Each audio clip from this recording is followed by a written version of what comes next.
Hi guys, welcome to a brand new episode of Simi Speaks. I know it's been a long time. It's been a no sit down and talk, no vlog, nothing. I just went MIA. I'm so sorry about that, but well, Simi Speaks is back, and of course, I'm back to being consistent. I'm back with better content.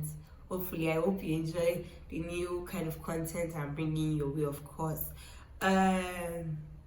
So basically, this video is just to tell you guys what I've been up to, what my future plans are for the channel, and really like things that I want you to know, things that you missed out on over the time that I was away, and basically like my future plans and things that I've learned from over my past years and all of that. See, this is so much gist right now. Let's get straight into the video.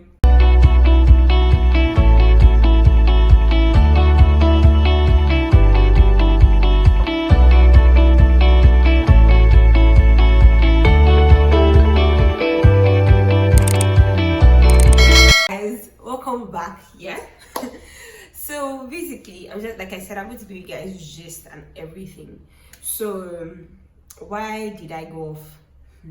I have a bulk load of excuses to give you guys for my reason for going off and being inconsistent. I have a trailer full of excuses to give you guys, but I'm really just going to take responsibility and say I'm sorry for going MIA and not like informing you guys. And really, life has been taking its own turn and twist, and it's been a lot for me basically to handle. I've had to struggle like a lot with work, with YouTube, so I was trying to not make things lack on other sides of my life. And basically sometimes last month I started up something that I didn't know I would start so soon, or I didn't even know I would actually start. So that is there, and I'm even just trying to balance that. And having to do that, I do that from like after work till 9. Then I wanna have to edit videos and all of that. It was really choking, like it was a lot, and I just couldn't handle it. So I was like, okay, I think it's best I hold on YouTube and just try to get this place together. And when I have it all together, I can really incorporate YouTube and be consistent, of course. So basically, that was why I was absent, because something came up in my life that I had to adjust to. Yeah, that's actually why I was inconsistent. But really, right now, that's not an excuse anymore, because I'm trying to find a balance and not make YouTube lack also, because like YouTube is my baby. After all, YouTube is like one thing I always want to come to, because I miss you guys and I love you guys, of course. So that's how I'm here. So what have I been up to also? It was my birthday on May 13th. Thanks to all those that wished me happy birthday on my Instagram. If you're not following me on my Instagram, please make sure you do. I'm trying also to put out reels, so my Instagram is going to be bubbly. By God's grace, like I'm really trying to work on it. So that is going to be there, and please just make sure to follow me on Instagram if you can. Yes, please do. I'm going to put out more content on Instagram. I mean, I put out the content by now. It has 6K views. A reel, it's an achievement, of course. And that's that on Instagram. And I'm trying to start out a new skill, not a new skill, it's an old skill that I've been doing, but actually reduce it, which is acting. Not because I want to really be an actress or something, but I just have passion for expressing. So I think I want to build on it on my Instagram, just to have that feel and make it about that here on my Instagram. So that's about that. So my future plans for the YouTube channel. What are my future plans for the YouTube channel? I'm trying, like I said, I'm trying to put up new content that is going to involve people actually coming on the channel and talk, like speaking about things, reacting to videos, and a lot. Guys, I'll soon be 1 year on YouTube. Hey, like 1 year after after my comeback. It's going to be 1 year after my comeback soon on YouTube. Like, I'm so excited for it. Like, it's been wonderful basically, and I feel like when I remember why I restarted, if you haven't watched the introduction video, please make sure you do, is why I just want to always come back here and do something. Always come back here and say, okay, I didn't stop and start to come and stop again. Like, no, I'm not doing that, basically. Yeah, so that's about YouTube, I guess. Yeah, that's actually that about YouTube. Okay, so what I would like to also talk about in this video is, yeah, this year, I mean, I'm in my early 20s, of course. Yeah, so I'm going to try to put out some of my lessons that I learned over the years and things that have actually shaped me to who I am right now, basically. So I'm just going to be putting out some of the lessons I've learned over these years for you guys to actually relate to, and also like drop your comments on things that you think can help shape one better, or things that have actually helped you to be who you are. The first of it is that you can always start again. I feel like this is one thing I probably see in every of my YouTube channel, like every my YouTube video. You can always start again, because for sure you can actually always start again. Because like I feel like I've stopped and I've failed so many times that I know that I can't be fine not doing what I love. I can't be fine not pushing myself or doing what I feel like is right, and not doing because I failed once, or I feel like, oh, now I have to neglect it. No, I feel like this is one thing that has shaped me, that I can always start again. And another thing is, people would always be there when you want to celebrate your success. Like I said one place like about 4 years ago, that people that are there when you're building something are less than people that are there to congratulate you at the end of the day. Because a lot of people are really interested in attaching themselves to your fame or your success, that they're interested to attaching themselves to your journey. Like when you're going through your struggles, when you're going through your pain, when you're going through your failures, people are actually not there. But when it's time for them to speak about your success, there's a lot of people there. Oh, I know this person, we went to school together. Like there's always more people there when it's, and I mean, it's not bad to relate to yourself to my success, but just try to do what you need to do. If there is nobody applauding you or clapping for you while you're doing it, just keep going. Just like keep going, because really it's about you, it's your journey. People really do not care. They'll just talk about it while they can, I mean, and they'll move on. People do not care, so keep going and keep doing your journey. That's that. Another lesson I learned over these years is that it's really not about what you do while it's really not about the end goal. It's also about what you do while you wait. I mean, we're waiting for something. There's a video on waiting on my YouTube channel. I think you should check it out if you haven't.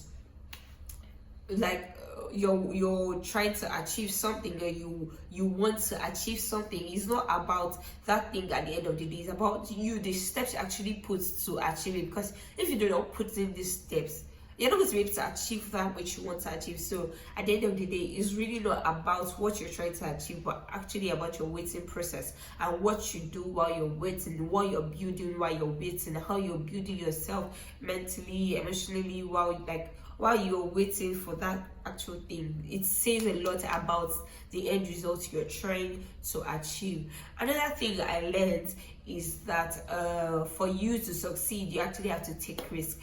For me, I'm not a risk taker like I would usually say. I'm a risk averse. Like if I see risk, you see me running to the other side. But that's not what I'm saying. When it comes to life, well, I'm saying that I'm a risk averse when it comes to investment. When it comes to investing or doing like anything I do, I'm not maybe sure to get my money on it. Oh, well, you can see me there. It's not me and you. But when it comes to life and when it comes to how we are meant to grow, you actually have to take risk on yourself. You have to take risk on things. If you like, People always say you don't continue doing things the same way and expect a different result. No, you just have to put in something extra. You just have to do something that you think, oh well, if I do this thing I might lose friends, I mean, you might have to take a risk on yourself. You might have to isolate to actually become a better person at some point in time. You might have to cut down on parties and things to actually gain something in life. Another thing I've learned over the years is if you want something, you have to demand for it. So I have a friend that would always say the worst someone can say to you is yes or no. They can't actually take him to beating. It's not possible. So you have to demand for things. You have to speak up. But also on me, I'm one person that I don't like wahala. When I say wahala, I actually just divert, yeah. But when it comes to demanding for things that I need, things that I know will improve me, things that will make me get my results, I'm going to be there to speak my mind and to say, oh, this is me, this is what I want, and this is how we're going to go about it.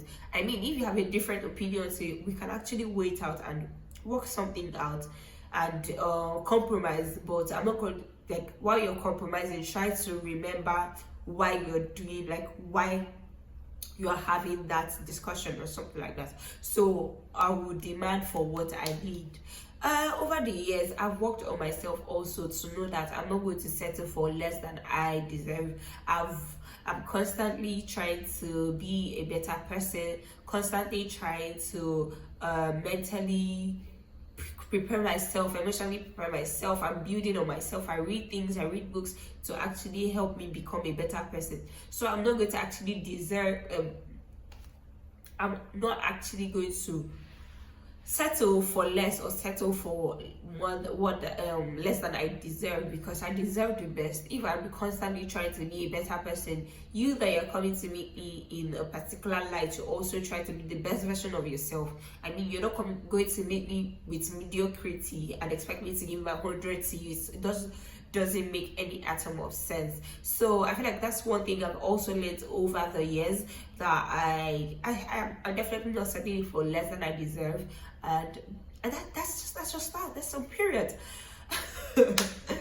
Yeah. And another thing is self-love is something I have to practice daily. I have to love myself. I have to consciously tell myself good things, consciously tell myself positive things. I consciously love myself, consciously put myself first, because you see me that I'm here, I will give my last card to anybody. I don't take things too hard, but while at that, I try not to reduce my self-worth, reduce my self-love, because I'm trying to compromise for you. I'm trying to help you.